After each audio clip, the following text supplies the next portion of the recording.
Hey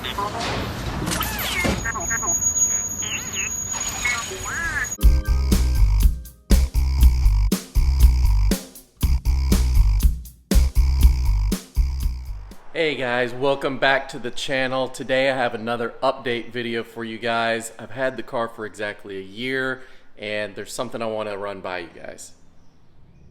Many of you have been longtime viewers of the channel and I thank you for that. If you're new to the channel, welcome.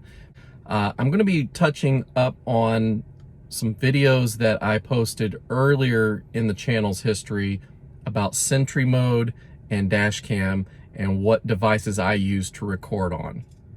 So as many of you know, the Tesla comes with a security system that has cameras all around it, and it saves to a hard drive of some sort that you provide in the car to save the video footage. So there's different hardware and there's different file formats that you can use to store these video footages from the dash cam and from Sentry Mode. So I'm just going to go through that real quick with you and I'll tell you what I personally think is the best, and you may disagree because I know a lot of you guys do. But the first thing that you could use is a USB thumb drive. It's just flash memory inside a little house that has a little microcontroller in there. It's probably the cheapest, most easiest way to do this.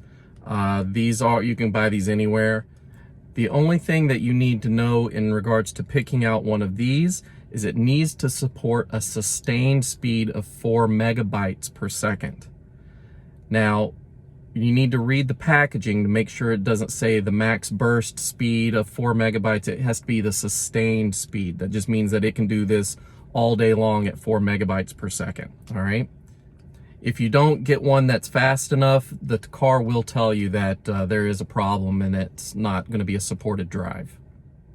The next piece of hardware that you guys are just ranting and raving about are SSDs. Those are solid state drives.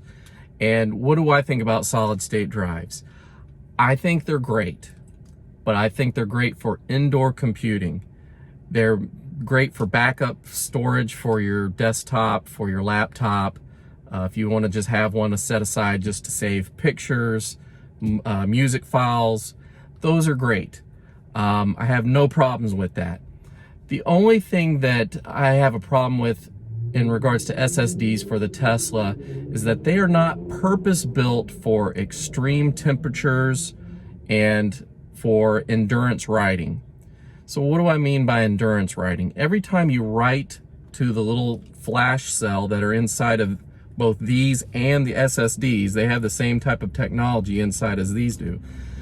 Every time you write and erase and overwrite and go over and over, those are called endurance cycles. Every time you do that, it degrades the cell. It's a little semiconductor cell inside of these, and once you fill it up and erase it and write over it for, you know, filling up the drive, it destroys the cell a little bit until eventually the cell will be unusable and it'll just die out. So I really have no problem with SSDs. If you guys want to use an SSD, that's fine. It will work. I can't tell you how long it's going to work for, how reliable it's going to work, if it's going to get damaged in extreme temperatures in the summertime when it gets to 150 and above inside the car, or in wintertime when it gets below 0. I don't know how that's going to affect your SSD. What I do know, though, is that there is a type of drive that is purpose-built for those endurance cycles to write over and over and over again, and also for extreme temperatures. And that is called an endurance MicroSD card. And I've got one right here. I prefer the Samsung. This is the one that gets the best reviews online. This one is 128 gig, which is plenty of storage. Tesla recommends that you get the largest amount of storage that you can find. With SSDs, you can get larger storage size, which is great, but they still don't handle the extreme temperatures as well as an endurance card would. So what else do I like about the endurance card? Well, look at how small it is. This is a third of the size of even the smallest SSD that I've even ever seen. So an SSD is going to be bigger, more expensive, just bulkier. You're connecting it with some sort of a dongle to your USB ports in the car. It just takes up more space and it's more expensive. It does a good job, but not as good as this. So I don't know why all the pushback when people are in the comments talking about how they spent all this money on an SSD. I guess they're trying to defend their purchase, but this does a better job. It's smaller, it's cheaper, and the only other thing that you're going to need is an adapter to turn this into a USB type of drive, and I've got one here. This is the Rocktech. I've been using this for about 6 months now. The original one in my other video that I recommended was a SanDisk, and it worked fine for a few months until Tesla pushed out a software version that just killed it, basically. I think it was draining too much power from it and it just wouldn't work.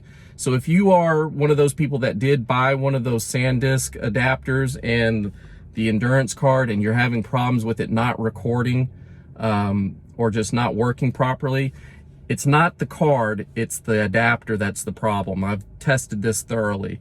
So I've had no problems at all with the Rocktech. It's been an amazing little thing here, and they're very affordable. So you're not going to be spending a lot of money on this as well. So how does this work? You take your MicroSD card and you insert it into the end like that. So now your card is right there in the tip of the USB port. If you need to take it out, you just kind of use a fingernail to kind of grab at it and it slides right out. So inside your center console, you see you do have the 2 USB ports there. I unplugged my chargers that I've got for my white wireless charger, link in the description. And those come with splitters, which basically look like these.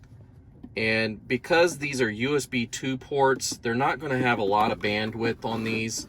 These are the older style USB-A that are in the format of USB 2.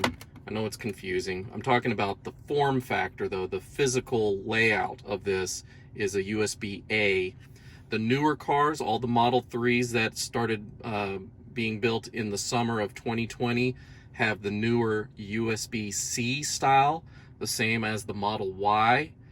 Those are going to have a little bit more bandwidth, so you can have data and power going through those.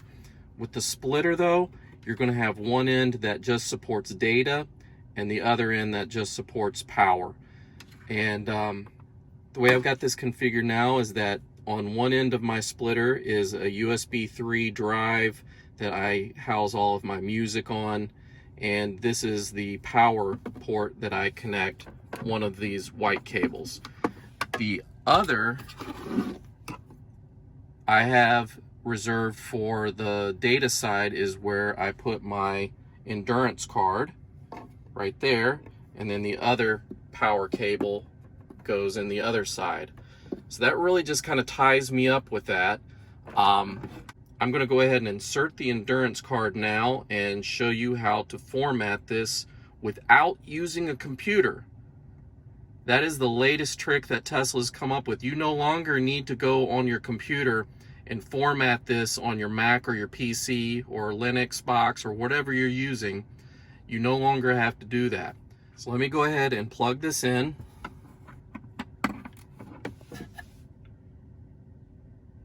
And what you're going to do is go to your menus, safety and security,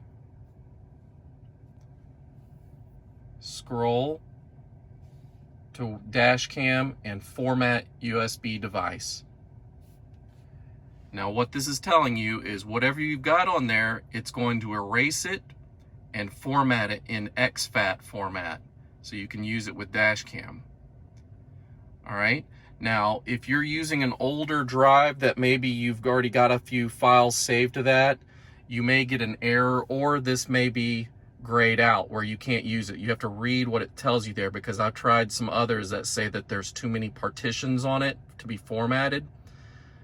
You would just need to manually format it on a computer at that time. If you do need to format it, there are a few ways you can do that. If you're on a PC, you can format it in either exFAT or FAT32. And if you go to your user manual that's in the car, it will walk you through how to do that. If you're on a Mac, you can do that using the MS-DOS FAT for Mac. That will allow you to format that. And also, if you've got a Linux box, I believe ext 3 and 4 are supported as well. The only format that's not really supported is the NTFS, which is the newer technology file system that I believe started with Windows NT. So that's an older style of file system, but that's not supported. But all these others, the exFAT, FAT32, MS-DOS FAT for Mac, and the ext 3 and 4 are both supported for the Tesla. And those are the formats that you would need to do a manual format for if you have errors here where it's not reading it in your car. Okay, so now that I've got it inserted and I'm ready to format, I'm going to format this now.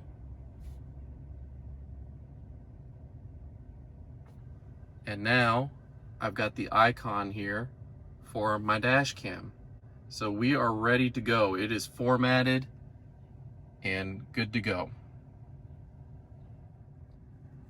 All right, so I've just cleaned everything back up. This is how I've been running this for the past nearly a year now. And is it very clean? No, not really. It does look kind of jumbled in there, and sometimes when I open this up and throw some extra things down there for storage, every once in a while they do get caught up in the wires and become unconnected and cause problems. So there are some workarounds for this, and today I'm going to be talking to you about the latest one. So TapTez was kind enough to send out a product for review that may help me with this cleanup situation. They sent me a USB hub that I'm going to test out, and I'll let you know what the difference between this and one of the other brands is. All right, so thank you to TapTez. They have sent out a USB hub that's going to give me some extra ports to use and a little hidden feature. So let's open this up and I'll show you how that works. All right, so this is it. This is the TapTez hub. As you see, it's got the two USB-A ports in the back that's going to connect to the wall inside my car here. And I've got a couple extra ports here. I've got one that's data and power, and then these three are going to be power, and there's a hidden one.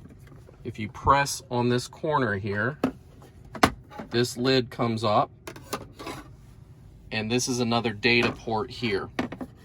So this is what you're going to use for your Dashcam Sentry Mode storage device.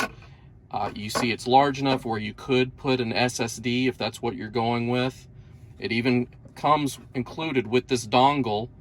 The problem with some of the SSDs, if you're using like one of the thicker ones, it should be fine if you're using like a Samsung. But if you're using one of those long, skinny M2 style, sometimes there's not enough space to get it to work with the dongle. That's the problem, is getting the cable to fit in the end of it and making the whole thing fit. So just be aware of that. This does come with a 3M magnetic tape, so if you want to stick an SSD in here, the magnet will keep it from rattling around inside here. Every bump you hit, it won't be rattling. I'm not going to need that because I'm just going to unplug the dongle and put my endurance card plugged into here. It'll be out of the way, no one will ever see it, and I'll be fine. All right, so to install this, you want to slide it in and just push it up against the wall. So I'm going to do that now. It is going to be a tight fit, and that's on purpose.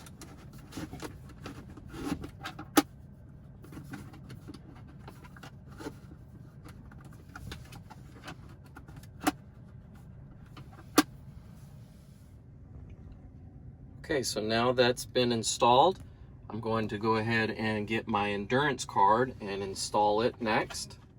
So I take my Rocktech adapter and I'm going to install it on the inside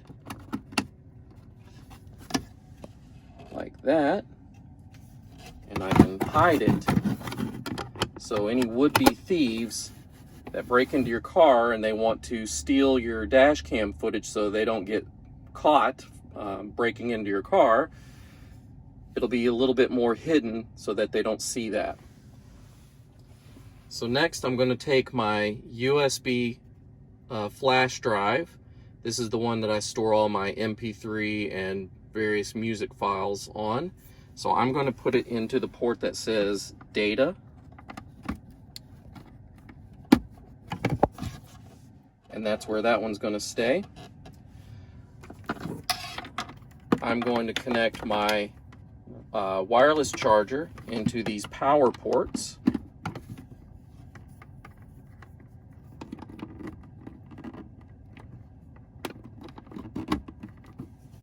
And now, as you can see, I do have one USB-C style port left over.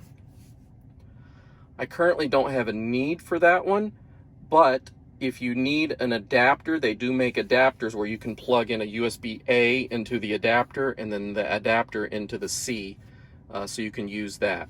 This one is also going to be power only, I believe. The only two data ports on this hub are the first one and the inside one where I've got the endurance card. So already this looks way more cleaned up. I like the way this looks a whole lot. Just as an added bonus, I do like the hidden feature here with the little door where you can hide things if you need to store some money or anything that in your car while you're stepping away. It is a good little spot to hide things. As you know, I've got my other storage here that you can store things in there as well. So I'm kind of a fan of little hidden storage like that. But yeah, I thought that was cool. So how does this one compare to the more expensive hub that Jetta makes? Jetta was the first company to come out with a hub that was designed like this. So they are the originators, and they do have their own proprietary circuitry that does allow for more data to pass through some of these other ports that this TAPTEZ does not allow. The TAPTEZ, if you were to take it apart and just follow the circuitry, the TAPTEZ really is just the same thing as a splitter. It's going to have one end going to a data port and then other end splitting off just to handle power and only power. So if this is what you're used to using and you just want to clean up your look a little bit and you don't need any other functionality, get the TAPTEZ. It's affordable. It's like a third of the price of the Jetta, and it does a great job. However, if you actually need more data though, if you've got a game controller, if you've got some other device that you want to have data pass through and you're going to need more ports for that, then go for the more expensive Jetta one. It'll do the same thing. It just handles more and it may give you quicker charging speeds as well.